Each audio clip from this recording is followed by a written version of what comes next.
Koy Herbal Capsule. India Cross Andrinos, taga Nivil Hills, Barangay Busay. Ang akong edad karon kay 61 years old. Dali na kay ko kapuyon sa unang panahon niya. Kanang paggamit ako sa koy, confident na kay ko sa kong gibati. Asa akong bana ako sang gipainom ana. Mura gini among vitamins antod karon na abot na ko og senior citizen. Sa una pa koy senior sa una, 50 pa koy mga 40 plus pa ko. Nahantod karon abot ako 61 akong bana mo 62 na siya. Daghang salamat sa original Koy Herbal Capsule. The original Koy Herbal Capsule. Day andak, nganong masulubon man kanang naong nimo? Naluoy manggug ko ni Lolo Papa Rans. Mitukar na po dang yung hubak ko gayoma. Mitaas pag yan ang yung blood sugar. Lakaw dayon ngadto sa butika. Pagpalit dayon og Biotrof Herbal Capsules, sigurado kung dako kinigi katabang para mahupay ang gipamati nga balatian sa imong lulo. Tungod kay ang Biotrof bantugan na kaayong makaalim sa mga nagkalain-laing suliran sa panglawas sud na sa dugayng panahon. Papa Rans, okay na kanya kong Lolo. Salamat kayo sa Biotrof Herbal Capsules, the wonder food supplement. Biotrof Herbal Capsules, mapalit sa mga butika nga naa sa inyong dapit. Nakakaproblema sa paglibang? Mag-inom sa Super Fiber, the fast-acting colon cleansing product approved by the FDA Philippines. Garantisado nga epektibo. Sa duwahang tudbalo ka oras, imo na mapagawas ang higko nga makahatag ubas tautan ug makamatay nga sakit. Ang hugaw nga colon, ang una nga silent killer. Death begins in the colon. Mag-Super Fiber. Mas makita natong mayong resulta kung ato ubanon sa pag-inom ang Life Extension Vitamin D3 kag Super Fiber. Para sa himsog kag maayong digestion, mag-inom kada adlaw sang Super Fiber. Mapalit sa mga butika. Sa ato mga kaigsuunan sa Negros Occidental, Negros Oriental ug Cebu, Hagardas Tabaka, goodbye old face, welcome young and glowing skin. Ang kamunggay o moringa kay dato sa ginatawag nga vitamins A, C ug E. Mao kini ang bitamina nga taas sa antioxidant. Makatabang kini og produce sa collagen ug rich niini sa mga anti-aging properties. Ang Moringa Joy Capsule ang mapalit sa tanang nga butika duol sa inyuhang lugar, tag 8 pesos lang. Moringa Joy, your happy capsule, happy si baby, happy mommy, happy family sa Moringa Joy. Nibalik na ang pinakauna nga kape nga na ay vitamin D3. Karon, Vita D Plus Coffee Mix na ay reishi mushroom ug mangosteen fruit extract pa. Ang healthy nga kape ug humot ug lami kaayo. Vita D Plus Coffee Mix. May kape na ka, may vitamin D3 pa ka. Mapalit sa mga butika. Mare, pabili nga ng sibuyas. Ipagluluto ko lang ng ulam ang kumpare mo. Saan ba nagpunta si kumpare? Ayun, nagtatayo siya barong-barong sa ilalim ng tore. Ano? Mare, mapanganib sa tore. Tama ka dyan ate, maaaring magdulot ng panganib sa buhay at perwisyo sa komunidad ang pagtayo ng bahay o anumang struktura sa ilalim ng tore o linya ng kuryente. Naku, pupunta ko muna ang kumpare mo para mapagsabihan at maitigil ang ginagawa niya. Kapag nakakita ng ganitong gawain, report agad sa 0917-847-6427 o 0918-847-6427. Isang paalala mula sa NGCP. Oras, gihatod kaninyo sa EXL Magkabuhay. Buhay at makulay ang buhay sa EXL Magkabuhay. Day andak, nganong masulubon man kanang naong nimo? Naluoy manggug ko ni Lolo Papa Rans. Mitukar na po dang yung hubak ko gayoma. Mitaas pag yan ang yung blood sugar. Lakaw dayon ngadto sa butika. Pagpalit dayon og Biotrof Herbal Capsules, sigurado kung dako kinigi katabang para mahupay ang gipamati nga balatian sa imong lulo. Tungod kay ang Biotrof bantugan na kaayong makaalim sa mga nagkalain-laing suliran sa panglawas sud na sa dugayng panahon. Papa Rans, okay na kanya kong Lolo. Salamat kayo sa Biotrof Herbal Capsules, the wonder food supplement. Biotrof Herbal Capsules, mapalit sa mga butika nga naa sa inyong dapit. Oh, day, gano ka? Ang akong anak gidinggi, tabagi ko gulyat. Day, dugay na akong isilbiya sa kahinginan nga mugamit kitang Sedlenimit oil kay mauni tinuon nga mutabang nato. Ang pagsalig sa mga produkto sa Sed Marketing o sa Sedlenimit oil may usa sa pagdipinsa sa atong kaugalingon. Labi na yun sa dinggi, way lamok na makaduol nimo kung mugamit ka sa Sedlenimit oil. Sukad karon kulyat, mugamit ako sa Sedlenimit oil ug ang akong tibuok pamilya kay dako kaayo gasto kung madenggi ka. Sedlenimit oil, produkto sa Sed Marketing Incorporated. Mga igala, kini si Gulyat. Aduna ko'y bagong na-discovery nga produkto sa Sed Marketing. Kini mao ang Sed Panyawan Coffee. Lahi kini nga klase sa kape. Siguradong ganahan ka kay gawas nga labian, iso, swabe ug espeso ang timpla niini. Ang Sed Panyawan Coffee, usa ka timpla lang nimo, kontento ka na. O kini makapalagsik sa atong kalawasan. Usa, mag Sed Panyawan Coffee na kita. Sed Panyawan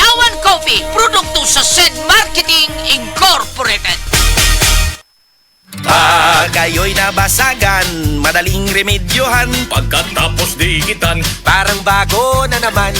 Pioneer Epoxy, pandikit ng kristal, kahoy at bakal, pang-repair ng radiator, Tambucho, refrigerator, martilyo, kutsilyo, gripo, araro, gero, aparador, pampatibay ng bangka, kisame, etc.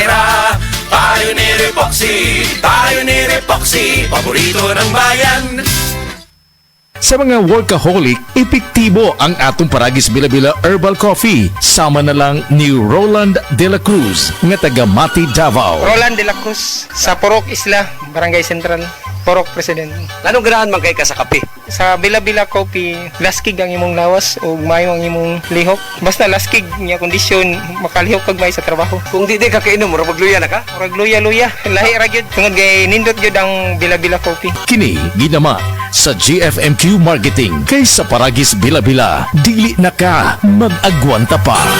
Ako si Radyoman Benji Tanghian. Kining balita hatod kanato sa Paragis Bila-Bila Herbal Capsule na ilhan isip herbal nga kapsula nga makatabang og daghang benepisyo sa kalawasan. Mao kini ang all-in-one nga herbal. Makahatag og kaayuhan sa ato ang mga selula sa lawas, makatarong sa nindot nga flow og limpyuhan ang imuhang dugo nga modagkayday sa ato ang kasing-kasing. Ug karon sa atong balita, nagplano karon ang DTI Central Visayas nga ipatuman ang masugot nga monitoring sa presyos bugas sa mga kamerkaduhan dinhi sa Central Visayas. Kini aron mapadayon ang programa sa gobyerno nga makatabang sa pagpabarato sa bugas sumay. Sumala sa direktor nga ilahang gipaniguro nga ilang hatagan gayud og prioridad bisan pa matud niya nga ilahan nang gimonitor ang presyo sa nagkadaiya nga produkto. Uban sa pakig-alayon sa Department of Agriculture kon DTI Central Visayas nga programa nga mobarato ang bugas alang sa publiko. Kadtong balita hatod kanato sa Paragis Bila-Bila Herbal Capsule. Alang sa kumpleto nga kombinasyon, gamita lang ang Paragis Bila-Bila Plus Herbal Capsule. Paragis Bila-Bila Herbal Capsule na uban sa pagpangapi sa Paragis Bila-Bila Herbal Coffee ug ang pagpanghaplas sa Paragis Bila-Bila Liniment Oil. Gama sa GFMQ Marketing. Sa Paragis Bila-Bila dili na ka mag-agwanta pa. Sa dugang kasayuran, tawag lang sa 0935-641-0261. Ang Paragis Bila-Bila mapalit sa Diding's Pharmacy sa Manalili Street, Cebu City, Bestway Pharmacy sa Mandawi City, Healthway Pharmacy, JV Butika sa Cebu, Mandawi, Liloan ug Osmeña Boulevard. Mapalit usab sa JY Pharmacy sa 32 Osmeña Building, Osmeña Boulevard, Cebu City. Ako si Radyoman Benji Tanghian, DYHP Tatak RMN. Mga higala, may adlaw ka natong tanan!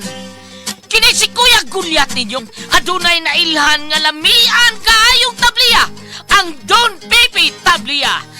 Sa kaumutong kalami, walay modili, sa Don Pepe nga tabliya, kini mao'y paborito. Mag Don Pepe. Don Pepe Tabliya, sarap ni bay, kung makatilaw ka, magpangita ka. Amo na ng sulo mo, pre. 3 moves na lang, mati ka naman. Dohina lagi memorya kag diskarte ko, prehaw. Pirmi lang kaya perdesi mo sa chess. Mag-Luther Max Coffee ka, pre. Nagapatan na sinis memorya kaga nagapakalma sang aton modo. Kita mo mga moves ko? Pang-Master, kag chill-chill lang kay ti. Kataway sa pensar ko. Ania, ang pinakabagong iBerry Gold with 10 mg lutein. Ako si Ate Lina, hanap kayo akong pananaw. Karon nga nakainom na ko sa iBerry Gold. Arang-arang na gyud makakita na ko og maklaro na ko ang mga letra. Pwede ra ko makabasa na ko og walay eyeglass. Salamat sa iBerry Gold. Isang tiguang na ko natabangan ko sa kong pananaw. Basta lutein, mag iBerry Gold with 10 mg lutein. Mas barato ug mas daghan ang lutein. Available in Mercury and other leading drugstores. Mahalagang paalala, ang iBerry Gold ay hindi gamot at hindi dapat gamitin panggamot sa anumang uri ng sakit. Kidney Care Time! Ako si Robert, nagpuyo sa Dumaguete. Sa una, grabe ang akong kahimtang tungod sa akong dialysis. Kato wala pa ako kasuway aning kidney care. Pwerte ra ba mahala magpa-dialysis? Pero sa nisugur na ko ani, dakong kausaban. Dili na lisod ipangihi, wanang suka-suka. Dili na ako magluya tungod sa kidney care. Sa karon padayon ko nga nagkaayo. Nagpasalamat ko sa kidney care sa pagtabang nga mobalik ang akong maayong panglawas. Mabibili ang Kidney Care sa Mercury at sa mga malapit na suking butika. Mahalagang paalala, ang Kidney Care ay hindi gamot at hindi dapat gamitin panggamot sa anumang uri ng sakit. Pagbasa sa ikasyam na kabanata ng aklat ni Juan, pinagaling ni Jesus ang isang bulag, talata 1-41. Sa paglalakad ni Jesus, nakita niya ang isang lalaking ipinanganak na bulag. Tinanong siya ng kanyang mga alagad, "Guro, sino po ang nagkasala at ipinanganak na bulag ang lalaking ito?" Siya ba o ang kanyang mga magulang? Sumagot si Jesus, ipinanganak siyang bulag hindi dahil sa nagkasala siya o ang kanyang mga magulang, kundi upang mahayag ang kapangyarihan ng Diyos sa pamamagitan niya. Kailangan gawin natin ang mga ipinapagawa ng nagsugo sa akin habang maaga pa. Malapit na ang gabi at wala nang makakagawa pagsapit niyon. Habang ako'y nasa sanlibutan, ako ang ilaw ng sanlibutan. Pagkasabi nito, dumura si Jesus sa lupa at gumawa ng putik. Pagkatapos ipinahid niya ito sa mata ng bulag. Sinabi ni Jesus sa bulag, pumunta ka sa deposito ng tubig sa silo at maghilamos ka roon. Ang kahulugan ng salitang silo ay sinugo. Ganon nga ang ginawa ng bulag at nang magbalik siya ay nakakakita na. Nagsalita ang mga kapitbahay niya at ang mga nakakita sa kanya nung siya'y namamalimos pa. Hindi ba niya ng pulubing bulag? Sumagot ang ilan. Yan nga, sabi naman ng iba. Hindi, kamukha lang. Kaya't nagsalita pa ang dating bulag. Ako nga po yun. Paano ka nakakita? Anong nila? Sumagot siya. Ang lalaking tinatawag na Jesus ay gumawa ng putik at ipinahid John sa aking mga mata. Pagkatapos sinabi niya sa akin, pumunta ka sa silo at maghilamos. Pumunta nga ako doon at naghilamos at nakakita na ako. Nasaan siya? Tanong nila sa kanya. Hindi ko alam, sagot niya. Dinala ng mga tao sa mga pariseyo ang dating bulag dahil araw ng pamamahinga ng gumawa si Jesus ng putik at nang pinagaling niya ang bulag. Tinanong din siya ng mga pariseyo kung paano siya nakakita kaya't sinabi niya sa kanila, pinahiran niya ako ng putik sa aking mga mata. Ako'y pinaghilamos at ngayon nakakakita na ako. Ang sabi ng ilang pariseyo, di maaaring mula sa Diyos ang taong yon sapagkat hindi niya ipinapangili ng araw ng pamamahinga. Ngunit sinabi naman ng iba, paano makakagawa ng ganito mga himala ang isang makasalanan at hindi sila magkaisa? Kaya tinanong nilang muli ang dating bulag, at ikaw, ano naman ang masasabi mo tungkol sa kanya dahil pinagaling niya ang iyong mga mata? Isa siyang propeta, sagot niya. Ayaw maniwala ng mga Hudyo na siya'y talagang dating bulag at ipinatawag nila ang kanyang mga magulang. Anak nga ba ninyo ito? Talaga bang siya ipinanganak na bulag? Bakit nakakakita na siya ngayon? Tanong nila. Sumagot ang kanyang mga magulang. Anak na namin siya at siya ipinanganak ng bulag. Ngunit hindi po namin alam kung bakit nakakakita na siya ngayon o kung sino ang nagpagaling sa kanya. Siya na po ang tanungin nyo. May sapat na gulang siya at nakakapagsalita na para sa kanyang sarili. Ganon nga ang sinabi ng kanyang mga magulang dahil takot sila sa mga Hudyo. Alam nilang pinagkakaisa ng mga Hudyo na itiwalag sa sinagoga ang sino mang magpahayag na si Jesus ang Kristo. Ito ang dahilan kung bakit sinabi ng kanyang mga magulang siya'y nasa tamang gulang na siya ang tanungin nyo. Muli nilang ipinatawag ang dating bulag at sinabi sa kanya, sa pangalan ng Diyos, magsabi ka ng totoo. Alam namin ang taong yon ay makasalanan. Sumagot siya, hindi ko po alam kung siya'y masamang tao o hindi. Isang bagay po ang alam ko. Ako'y dating bulag, subalit ngayon ay nakakakita na. Anong ginawa niya sa iyo? Paano niya pinagaling ang inyong mga mata? Tanong nila. Sumagot siya, sinabi ko na po sa inyo at ayaw naman ninyo akong paniwalaan. Bakit gusto ninyong marinig muli? Nais ba ninyong maging alagad din niya? At siya kanilang minura. Ikaw ay alagad niya, ngunit kami mga alagad ni Moises. Nalalaman naming nagsalita ang Diyos kay Moises. Ngunit ang taong yon, hindi namin alam kung saan siya nanggaling. Sumagot ang lalaki. Yan nga po ang nakakapagtaka. Hindi nyo alam kung saan siya nanggaling. Gayon pa man, pinagaling niya ang aking mga mata. Alam nating hindi pinapakinggan ng Diyos ang mga makasalanan. Ngunit pinapakinggan niya ang mga tunay na sumasamba sa Kanya at sumusunod sa Kanyang kalooban. Noon pa man ay walang makapagpagaling ng mata ng taong ipinanganak na bulag. Wala pong magagawa ang taong yon kung siya hindi mula sa Diyos. Sumagot sila. Ipinanganak ang makasalanan at ngayon nais mo pa kaming turuan? At siya'y kanilang itiniwalag. Nabalitaan ni Jesus na ang lalaking pinagaling niya itiniwalag ng mga pariseyo. Kaya nang matagpuan niya ito, ay kanyang tinanong, sumasampalataya ka ba sa anak ng tao? Sumagot ang lalaki, sino po ba siya, Ginoo? Sabihin niyo po sa akin upang ako'y manalig sa kanya. Siya'y nakita mo na. Siya ang kausap mo ngayon, wika ni Jesus. Sumasampalataya po ako, Panginoon, ang sabi ng lalaki. At sinamba niya si Jesus. Sinabi pa ni Jesus, naparito ako sa mundong ito upang humatol at nang sa gayo'y makakita mga bulag at mabulag naman ang mga nakakakita. Narinig ito ng ilang pariseyong naroon at sila'y kanilang tinanong, ibig mo bang sabihin mga bulag kami? Sumagot si Jesus, kung kayo nga'y bulag, wala sana kayong kasalanan. Ngunit dahil sinasabi niyong nakakakita kayo, ang kasalanan ay nananatili sa inyo. Ito ang salita ng Diyos. Hi, I'm Dr. Michael Smith, a medical doctor and senior health scientist of Life Extension Foundation USA. I recommend Life Extension Vitamin D3 for everybody. This is the most practical and wise way to protect our health from diseases like cancer, heart disease, diabetes, and a lot of other health conditions. Attention boys, bata o teenager nga kulang sa height, dili sakto ang height tungod sa edad, ayaw kabalaka. Anian ang Moringa Joy 350 mg your happy capsule. Makapaayo sa mahina og daot nga bukog sa tawo. Ang gulay nga pinaka the best nga source sa calcium ug plant-based protein. Ingon pa sila, you are what you eat. Maong dapat balanse ang diet sa mga batanon, go, grow, and glow ang kaunon para sakto ang sustansya og dili magkubol ang pagtaas sa bata. Ang Moringa Joy capsule ang mapalit sa tanang nga butika duol sa inyuhang mga lugar, tag 8 pesos lang. Ang respiratory diseases usa sa nagunang hinungdan sa kamatayon dinhi sa Pilipinas. Busa siguraduha nga himsog kanunay ang imong baga aron makalikay sa mga sakit sama sa lung cancer, COPD, tuberculosis ug uban pang sakit sa baga. Uban sa saktong diet, exercise ug pahuway, pag-inom og Vitalungs capsule. Kalami magkape, pero dapat good ang kape nimo healthy. Parehasan ning Vita D Plus Coffee Mix. Nibalik na ang imong paborito nga pinakauna nga kape nga na ay vitamin D3, reishi mushroom ug mangosteen fruit extract. Aromatic na ug lami pa. Pwede jud ni siya sa mga naay diabetes. Vita D Plus Coffee Mix. May kape na ka, na ay vitamin D3 pa ka. Kidney care time! Wala na ako mag-dialysis. Miundang ko. Gipatumar akong asawa ng kidney care. Naayo man ang akong kuhan. Lawas, balik bang pagkondisyon.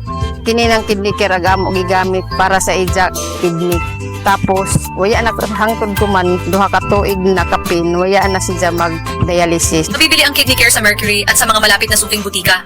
Mahalagang paalala, ang Kidney Care ay hindi gamot at hindi dapat gamitin panggamot sa anumang uri ng sakit.